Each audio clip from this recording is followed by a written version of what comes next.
Yo, hold up. Wait a minute. Did this guy really just get destroyed in the first 5 minutes of the episode? Remember this face, guys. Remember this face.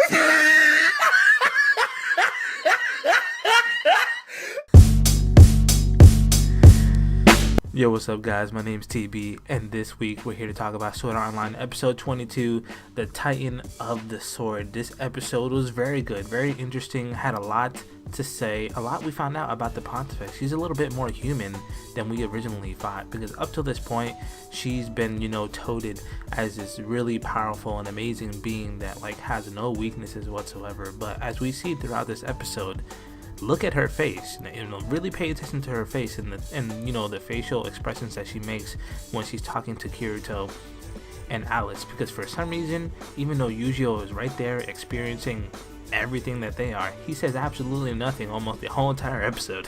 It's like he's not even there. We only forget. But Chudokin, he's out here, he's like, I'm the big bad, I'm gonna run up on you guys and see what you guys are gonna do. Alice is like, okay, I'm gonna give you guys 10 seconds. If I use, my perfect art, my control art over my sword, I got 10 seconds to give it to you guys for you to take him out. I was wondering how this was gonna go, because he was kind of hyped up at the end of the last episode, like he's really gonna do something. Man, he does absolutely nothing. Kirito's up there with his sword, he's charging that thing up, and it seems like Yujiro knows what move this is, but obviously we don't know because we've never seen it before. And this man doesn't even have a name for this move. He just kind of charges it up. He extends it like freaking Michael Jordan's hand in Space Jam, man. He extends this thing super far. Yujiro was able to distract Chudokin for a while, which I don't understand why this works. I guess because he's obsessed with the Pontifex, but Chudokin gets distracted by this attack that Yujiro sent towards her. Like if it was actually gonna really hurt her, it didn't. She erased that thing really quickly. Yujiro destroys this man. He wrecks this man. This man didn't even get an attack off. Not one attack. Kirito comes in, boom, straight through the stomach. He dies, blood all over the place, and he's like, Pontifex, see me, I did my best. And she did not give a care, man. She yeets this man across the freaking room, smashes him into the wall, and he just stays on the floor like a piece of trash, like a piece of garbage. Even Alice is surprised by this. Look at her face. Look at her face. It's hilarious. This guy was made to be something, and he was really nothing, and she could not give a care. She could not give a care. It's hilarious, but it's at this point in the episode where they really start talking about some more important issues. It gets really philosophical at one point, and she's like, oh well, that battle was boring, and that was barely worth watching. It's like she knew what the outcome was gonna be, and she asked Kirito, are you from the other side? Are you from the other world? Implying that she has some sort of knowledge to the fact that her world isn't the only world that exists, or that she's in the underworld and she has complete control over this world, but not where Kirito is from, because he's a regular boy. Well, she keeps calling him boy, obviously not by his name or anything that would give him some sort of respect, but he says yes. And then she starts asking questions about, like, why did you come to this world? What are your plans? What are you trying to do? And as she talks to her, Alice also gets to say a little bit of her piece, a little bit of her words. She starts she really put her faith and trust in the Pontifex. And part of that is because she had the piety module in her head, which made her, believe that she was actually doing the right thing for her. But once she finds out the truth, like she has, obviously she doesn't feel that way anymore. She's like, why didn't you just trust us? Why didn't you just believe us that we will be loyal to you? Why do you have to manipulate us and, make us go through all of this? And then Quinella's like, don't worry, all the pain, all the emotional baggage that you feel right now, I'm going to take that away. Once I, replace the piety module that's within you, you're not going to have any of these bad memories. And then Kirito's like, huh, yeah, right. Like you did to yourself, you synthesized yourself, right? And look at her face when he says this. Look at her face, man. She seems sad. Like, she doesn't want to remember what she's been through, because obviously whenever she talks about love and giving people love and this and that, she's talking like she wants that herself. And man, that's gotta suck, because even Alice is like, I don't want your love, I don't need your love. If that's what you think love is, then I don't want that. We already went through that with Yujiro as well. Yujiro was like, I don't want that. That's not what love is. I don't really believe you here. And after all that, Kirito starts getting into the real nitty gritty thing. He's like, honestly, you better start acting right, because if you don't act right, the people on the other side of the world where I come from, they can just say that this was a complete failure, this experiment was not worth it, we're just gonna push a button, start over, and delete this whole entire world. That means you, that means everyone in this world, that means everything that you worked for, it's just gonna go away like that. Simple, easy. And she doesn't like that one bit. She's like, well, do the people in your world know that they were created by a higher power, and it's their responsibility to appease that higher power? And if they don't, they could do the exact same thing to your world as you're planning to do to my world. And that's when, she hit him with that truth a little bit. She hit him with that, well, you're in the same situation as mine, but you don't seem to be acting like me. And she's like, of course not. Of course you guys don't act this way. So what gives you, a person from a different world that wasn't born into my world, didn't go through my experience, what right do you have to judge me?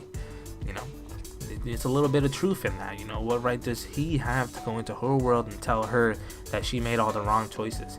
She's like, I refuse to accept my fate that they put for me. I refuse to bow down to them. I refuse to do any of the plans that they have for me. And Kirito's like, well, if you refuse to be a better person and stop what you're doing, and stop messing around, are you just ready to let the dark territory run up on the human empire and just destroy everything? She's like, nah, I don't really plan for that to happen, because I've already developed a sacred arts, it's a special spell or something like that. I keep forgetting because there's so many names for everything in here. So she says she really developed something, right, to stop that. And basically it's this giant freaking machine that she assembled with over 30 freaking divine objects. This thing is crazy. And the thing that controls it, the thing that manipulates it, is the piety module that she's just been holding in her hand the whole entire time. I guess it's a special one, it's not a regular one. But she goes through this whole thing about how she doesn't really need a human with emotions and memories. She just needs something that is a killing machine. Something that cannot be stopped. Something that can be easily manipulated. And from the moment that this thing is assembled, you see Alice's face. She's like, oh my god, what the freaking hell, man. We are not gonna win. And it's true, they don't win. If Cardinal didn't come out of nowhere, and also Charlotte, rip Charlotte, that's probably the saddest thing that happened in this episode. But if Cardinal didn't come out of nowhere to save them, they'd probably be dead. They all got one shot. Alice got one shot, Kirito got one shot, and Yujiro was about to get one shot too if Charlotte didn't come out of nowhere. Charlotte, she the MVP. She came out of nowhere. She fought with the thing for a little bit, not too long, but she lasted way more than any of them. Spider came through, and after she came through, it was weird because the moment that Cardinal opened the door, boom, she like Pikachu out here. She hit him with that thunderbolt. She hit him with that thunder. After all their efforts, nothing happened. But one attack from her, thing got yeeted across, kind of like Shudoken, got yeeted across the room. And it seems like the Pontifex, Quinella, wasn't really surprised by this. She was like, oh, I was expecting you. She comes in, boop, bop, she heals them both. Everything's fine. She picks up the little spider, a little Charlotte web spider. She's like, good job, you did good. You're done. I released you from your work. Kirito asked a very important question, because it seems like Kirito was really upset, or he even cried when Charlotte came in to save him. Was like, did she have a Fluck Light? Was she a human? Did she have a soul? And then Cardinal's like, no, she didn't, but she spent over 200 years caring for people, watching over people, watching me interact with people. So after that much time spending with someone, it's possible that she developed, her own, sort of mind and thoughts and feelings, and even had a heart maybe. And that's something that the Pontifex, the administrator, Quinella, would never understand. So she gives him this kind of serious look at the end of the episode, like, oh, what they gonna do? Because now Really, honestly, Cardinal is the best hope that they have. If they can't defeat Quinella with Cardinal there, then they might as well give up. You know, they're their best. They're their best shot that they got. I was hoping that she would show up. I didn't know. There wasn't really no hint in that she was gonna show up until she did. But that couldn't ask for more better help, man. Couldn't. The cavalry is here. The cavalry is here. This episode was great. I love this episode. So many funny things, so many sad things, so many serious things happened in this episode. I gotta say, at least in the next 2 episodes, I think that Quinella is gonna get taken down, or you know, something big is gonna happen. Because obviously, you know, it's supposed to be a very long-running series, so I don't think it's gonna end anytime soon. But either like maybe they will get the piety module out of her head, or like somehow they're gonna have to convince her, right? That's not gonna happen so easily. She's not gonna give up her, you know, her strength, her power, her role in all this so easily. So I wonder what's gonna happen. Yeah, guys, let me know what you thought of this episode, and also let me know what you guys thought of this review. Always trying to improve, you know what I mean? So appreciate you, any feedback that you could give, and I'll see you next time. Peace.